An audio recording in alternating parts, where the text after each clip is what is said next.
Today we're making carrot and potato pancakes. This is going to be a little bit of a twist on a traditional potato latke. We're going to add some extra vitamin A in there from carrots. To make this recipe, you're going to need 2 russet potatoes, 2 carrots, an onion, 4 egg whites, flour, baking powder, and a little cooking spray. To make your carrot and potato pancakes, you're going to start out by shredding your carrots, potatoes, and onion on a regular box grater.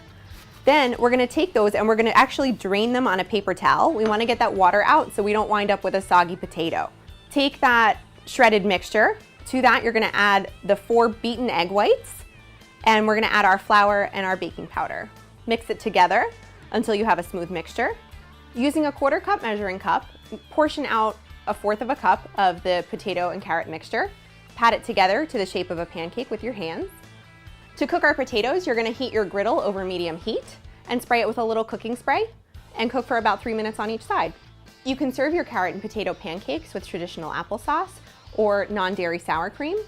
If you don't keep kosher and you're looking to try something with a little more protein, non-fat Greek yogurt is a great option. These carrot and potato pancakes would really fit in with your traditional Hanukkah dinner, but we're adding extra vitamin A from the carrots, and it's a low-fat option because we're not frying it in a ton of oil. RWJBarnabas Health. Let's be healthy together.